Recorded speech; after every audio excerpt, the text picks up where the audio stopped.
नमस्कार।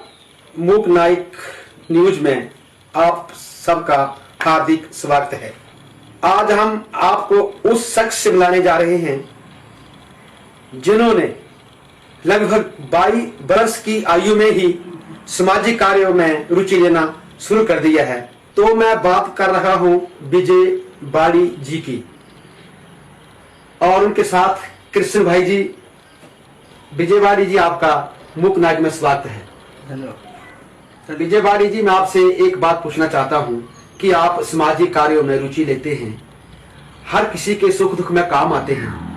मुझे आप ये और मेरे दर्शकों को बताएं कि आपको ये प्रेरणा कहां से मिली। सरोज जी, 1984 से मैंने एक फ्रेंच क्लब की स्थापना की थी। उस क्लब में हमारे 25 मेंबर हुआ करते थे और उन सब मेंबरों का काम होता था कि सोशल काम करना, सामाजिक काम करना, किसी विवाह शादियों में काम करना। कोई बेचारा कोई गरीब आदमी, उसकी कोई लड़की की शादी है तो उसमें हम जाकर काम करते थे। तो ये मेरा जो शुरुआत थी, मेरी सोशल एक्टिविटी वहां से शुरू हुई। फिर उसके बाद 1999 और 90 में जब मंडल कमीशन की जो रिपोर्ट आई, मान्यवर कांशीराम जी ने जब इस देश के जो प्रधानमंत्री श्री बीपी सिंह थे, उनको कहा था कि मंडल कमीशन रिपोर्ट लागू करो वरना कुर्सी खाली करो, तो उन्होंने 1 महीने तक धरना दिल्ली रामलीला ग्राउंड में दिया था। जब मंडल कमीशन रिपोर्ट लागू करने की बात आई तो बीपी सिंह जी ने कहा था कि मेरे को आपकी सहारे की जरूरत है, मैं सरकार बनाना चाहता हूं। तो मान्यवर कांशीराम जी ने कहा था कि आप पहले इस देश का जो सबसे बड़ा तबका बैकवर्ड क्लासेज है, उसका अभी तक मंडल कमीशन रिपोर्ट लागू नहीं हुई है, उसको किए। तो मान्यवर कांशीराम जी ने कहा भारत के संविधान निर्माता बाबा साहब भीमराव अम्बेडकर जी को भारत रत्न मिलना चाहिए और मंडल कमीशन रिपोर्ट जो लागू होना चाहिए। तो उन्होंने कहा कि हम आपका समर्थन करेंगे। तो मान्यवर कांशीराम जी के कहने पर इस देश के जो बीपी सिंह प्रधानमंत्री थे, उन्होंने मंडल कमीशन रिपोर्ट को लागू किया था जी। और उस वक्त देश में इतनी हलचल चल पड़ी कि हमारे हिमाचल प्रदेश में जो हमारा बैकवर्ड क्लासेज का इतना बड़ा तबका था, उनको यह मालूम नहीं था कि आरक्षण क्या होता है। तो मान्यवर कांशीराम जी ने हर घर घर जाके अलग लगाया और उसमें भी हम शामिल हुए। विजय भाई जी, आप सचमुच एक बड़े जुझारू ख्यालों के हैं। मैं आपसे एक बात पूछना और चाहता हूं कि आपका आदर्श क्या है? आपको कहां से प्रेरणा मिली कि मैं अपने समाज के बारे में सोचूं? इसके बारे में थोड़ा सा मुझे बताएंगे तो अच्छी बात है जी। सो जी, मैं आदर्श से पहले हमारे गुरु रविदास जी, महात्मा ज्योति फुले जी, साहू जी महाराज जी, बाबा साहब भीमराव अम्बेडकर जी और मान्यवर कांशीराम जी। महात्मा ज्योति फुले से हमारे को प्रेरणा मिलती है कि शिक्षा उस सेवनी का दूध जो पिएगा दहाड़ेगा, और गुरु रविदास से प्रेरणा मिलती है ऐसा राज चाहूं मैं, मिले सबन को अन्न, एक समान सब बसे रविदास रे प्रशंसा। तो उन्होंने जो वाणी बोली थी, इस वाणी के तहत मेरे को बहुत प्रेरणा मिली। द्वारा तो बोला मेरे को बहुत ज्यादा प्रेरणा मिली। और साहू महाराज जी को पढ़ने पर मेरे को ये पता लगा कि इस देश में जो दबा पिछड़ा कुचला समाज है, गिनती में सबसे ज्यादा है जी जी, उनकी हिस्सेदारी प्रशासनिक में 0 के बराबर है। तो उन्होंने अपने रियासत में कोल्हापुर में 50% रिजर्वेशन 1902 में दे दी थी। क्या बात है। तो मैं बहुत ज्यादा प्रेरणादायक रहा उनके जो विचार थे, और उनके साथ जो बाबा साहब भीमराव अम्बेडकर थे जी जी। उस वक्त, उनकी सहायता से वो पढ़े भी, आगे भी चले। और बाबा साहब अम्बेडकर ने अपने संविधान में साहू जी महाराज और महात्मा ज्योति फुले की जो प्रेरणा थी लेकर आगे बढ़ाने की कोशिश की, उसके तहत मैं भी आगे बढ़ा हूं। और सरोज जी, बात ऐसी है कि मैं आपको यहाँ रोकना चाहता हूँ थोड़ा सा। देखो, आपने उस शख्सियत का जिक्र किया है, उन जैसा कोई था ना होगा, तो सबसे पहले तो उनको हमारा कोटि कोटि नमन कि हम उस शख्सियत की बात करते हैं, बाबा साहब डॉक्टर भीमराव अम्बेडकर और ज्योतिबाई फुले जी। आपने भारत रत्न बाबा साहब डॉक्टर भीमराव अम्बेडकर जी के बारे में बात की है। सचमुच उन्होंने दबे कुचले इंसानों को, हर समाज के वर्ग को, नारी को संविधान में जगह दी है। बाबा साहब डॉक्टर भीमराव अम्बेडकर ने संविधान लिखा, उसमें सबके हकों का ख्याल रखा। बाबा साहब के बारे में थोड़ी सी आप रोशनी डालेंगे तो बड़ी अच्छी बात होगी। भारत में साइमन कमीशन आया। आखिर साइमन कमीशन क्यों आया, ये हमारे लोगों को मालूम नहीं था। साइमन कमीशन का आने का मतलब है कि इस देश में जो दबा पिछड़ा कुचला समाज है, उसकी एक रूपरेखा तैयार की जाए। आखिर लोग है कौन? तो बाबा साहब ने जगह जगह जाके साइमन कमीशन को बताया कि इस देश में किसी तालाब में कुत्ता पानी पी सकता है, पर इंसान पानी नहीं पी सकता। कुत्ता पानी पी सकता है, इंसान पानी नहीं पी सकता है। जब कौन सा इंसान ये पानी पी सकता है? मानव जाति, इंसान, OBC SC ST, OBC SC ST पानी नहीं पी सकते। कुत्ता पानी पीने को तालाब में एससी एसटी ओबीसी का पानी पिएगा तो अपराध माना जाएगा। तो बाबा साहब ने साइमन कमीशन को बताया और 1932 में एक शेड्यूल बना, एक सूची बनी, उन लोगों की सूची बनी कि जिन लोगों के साथ भेदभाव हुआ करता था। आज वो शेड्यूल कास्ट कहलाते हैं, जिनकी एक सूची बनी, उसको बोले शेड्यूल कास्ट क्लासेस। एक सूची बनी, अनुसूचित जाति, उनकी एक सूची बनी, अनुसूचित जनजाति, उनकी एक सूची बनी, उनकी सूचियां बन गई और 1932 में अंग्रेजों द्वारा उनको राइट मिल गए। तो जो हमारा जो वर्ग था, पिछड़ा वर्ग, जिसको हम आज ओबीसी कहते हैं, वो लोग उस शेड्यूल से पिछड़ गए। आज वो पिछड़ा है, आज वो पिछड़ा है। पिछड़ा को कास्ट नहीं है, पिछड़े को श्रेणी नहीं है, उस शेड्यूल से पिछड़े लोगों को पिछड़ा वर्ग कहा जाता है। तो बाबा साहब ने सोचा कि अभी भी इस देश में जो कुछ लोग मेरे छूट गए हैं, हक हकूक से छूट गए हैं, तो बाबा साहब की देन थी, उन्होंने आर्टिकल 340 लिखा। सबसे पहले बाबा साहब ने 340 आर्टिकल लिखा, 341 एससी के लिखा, 342 एसटी के लिखा। तो बाबा साहब ने कहा जब ये लोग पढ़ लिख के अपने हक हकूक मांगे तो 340 आर्टिकल के तहत अपनी हिस्सेदारी मांग सकते हैं। उस टाइम बाबा साहब जी ने लिख दिया था कि 340 जो एक एक्ट है, उसके तहत ओबीसी को अपने हक मिल सकते हैं। तो क्या वो अभी हक मिले हैं? नहीं मिले ना अब तक। आखिर सोचिए क्या हुआ कि काका जो बाबा साहब ने 1952 में एक काका कालकर कमीशन बुलाया। कौन सा कमीशन? काका कालकर। अच्छा जी। जो काका कालकर कमीशन बुलाया तो उसकी रिपोर्ट आई। उस पर मौजूदा सरकार थी, मौजूदा सरकार ने उसको रद्दी टोकरी में डाल दिया, वो रिपोर्ट नहीं पूरी हो सकी। तो उसके बाद 1977 में जनता पार्टी की सरकार आई तो एक मंडल कमीशन रिपोर्ट जो बताई गई, जो बंदेसी प्रसाद मंडल के नाम से एक कमीशन बनाया गया, उसकी रिपोर्ट जो आई, तो उसके बाद जो मंडल कमीशन रिपोर्ट लागू हुई, वो भी लागू नहीं हुई। वो 27% रिजर्वेशन जो दी है वो पूरी नहीं है, वो तो 2-4% देते लोग।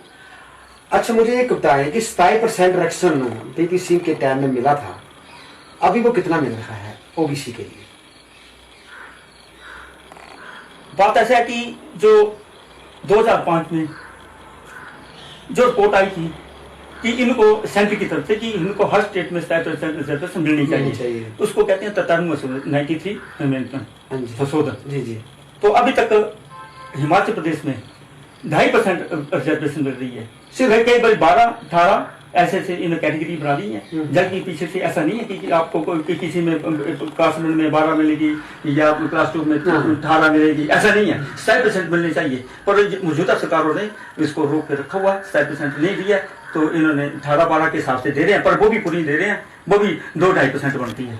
अच्छा, चलो मैं यहाँ आपको रोकना चाहता हूँ कि इतना ओबीसी समाज है हमारे हिमाचल प्रदेश में, क्यों नहीं लोगों ने आज तक इसके ऊपर कुछ अपना संघर्ष का बिगुल बजाया? क्यों नहीं लोगों ने इसके लिए एजुटेशन किया? इसके क्या कारण हो सकते हैं? सो जी एजुटेशन हुआ तो उसके बाद जैसे भी सरकारें आपकी बनती गई, उन्होंने लॉलीपॉप देते रहे, सरकारें बनती रही, एक दूसरी की सरकारें बनती रही, उनके साथ मिलते रहे, आज हो जाएगा, कल हो जाएगा, परसों हो जाएगा, ऐसे ऐसे निकलते निकलते 25 साल निकल गए। तो इस वक्त मैं देख रहा हूँ कि हमारा युवा बेरोजगार हो गया, सड़कों पे आने पे मजबूर हो गया। पूरे बाड़ी साहब, पूरे हिमाचल प्रदेश में ओबीसी समाज के घर घर में चर्चा चली हुई है कि 20 तारीख को, जो कि अभी हाल में, बाड़ी साहब हिमाचल प्रदेश के हर घर में, खास करके जो ओबीसी समाज के लोग हैं, ये चर्चा चली हुई है कि 20 सितंबर 2025 को, मैं आपसे एक बात और पूछना चाहता हूं कि अभी हिमाचल प्रदेश के कोने कोने में ओबीसी समाज में ये मुद्दा चला हुआ है कि एक बहुत बड़ी विशाल पैदल यात्रा, जिसको हम रैली कह सकते हैं, वो कांगड़ा से शुरू होकर धर्मशाला तक जाएगी। उसके बारे में आप क्या कहना चाहते हैं? सो जी, जब किसी भी समाज के ऊपर अत्याचार होता है जी, चाहे अधिकारों के प्रति, चाहे नौकरी के प्रति, तो मजबूरी के कारण उस समाज को सड़कों पे उतरना लगता है। इसका मुख्य कारण यह है कि इस प्रदेश में ओबीसी की 25% आबादी है और जिला कांगड़ा में 55% है। यदि 55% वाले लोग वोट डालने में पूरी हिस्सेदारी देते हैं सरकारों को, जब उनकी नौकरी और पैसे की बात आती है, रोजगार की बात आती है, उनको ठेका दिखाया जाता है, सारा सिस्टम को इन लोगों ने फेल करके रख दिया है। आज लोग सड़कों पे आने पे मजबूर हो गए हैं। आखिर हमारा जो समाज है किसी से भीख नहीं मांग रहा है, ना किसी से भीख मांगता है। हमारा समाज किसान समाज है, खेतों से अन्न उगाता है, खेतों से सब्जी उगाता है, लोगों के घरों तक काम करता है, मकान बनाता है, सब प्रकार के काम करता है। जब उसकी हिस्सेदारी की बात आती है तो हिस्सेदारी से वंचित हो जाता है। तो जब आज के दौर में समाज बदल चुका है, मतलब समाज जो है आगे निकल चुका है, तो हमारा युवा देख रहा है कि मैं पढ़ लिख के इतना पैसा खर्च करने के बावजूद भी मेरे को 10 या 15 हजार रुपये नौकरी मिल रही है, तो उस नौकरी से हम कैसे गुजारा करेंगे? यदि हम सरकार बनाने में पूरी हिस्सेदारी देते हैं तो हमारे पास सरकारी नौकरी क्यों नहीं? यह बाबा साहब अम्बेडकर की जो देन है कि ओबीसी को 7% रिजर्वेशन मिलनी चाहिए, तो मिलनी चाहिए, तो वो मिल नहीं रही है, तो लोग मजबूरी के कारण जो है सड़कों पर उतरते मजबूर हो गए। तो हम इसका समर्थन करते हैं। विजय बाड़ी जी, क्या आपको लगता है कि इसमें हर पार्टी के लोग शामिल होंगे, चाहे कांग्रेस है चाहे बीजेपी है, कि क्या कोई एक कोई दल बनने जा रहा है, कि कोई एक मैं कह सकता हूं कि एक राजनीतिक दल बनने की कोशिश हो रही है कि ओबीसी बताए समाज को कि हमारा कितनी हिस्सेदारी है? इसको आप किस तरीके से देखते हैं? सभी लोग आएंगे ऐसा लगता है आपको ओबीसी समाज के? सो जी, अभी तक तो मेरे को ये नजर आता है कि जो हमारा युवा वर्ग है जी जी, ये अभी तक सड़कों पे आ रहा है।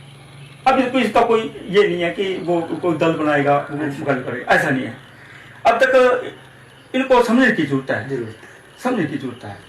जब इनको लग जाएगा पता कि 25 साल तक हमारा शोषण हुआ है दोनों पार्टियों द्वारा, तो मजबूरी में ये अपना स्टैंड लेना शुरू कर देंगे, कर सकते। विजय भाई जी, मैं आपसे एक बात और पूछना चाहता हूं कि 93 संशोधन बिल जो है वो क्या है? लोगों को ज्यादा किसके बारे में जानकारी नहीं है कि 93 संशोधन बिल क्या है। इसके बारे में अगर आपको जानकारी है तो कृपया करके मोक नाइक के दर्शकों को बताएं।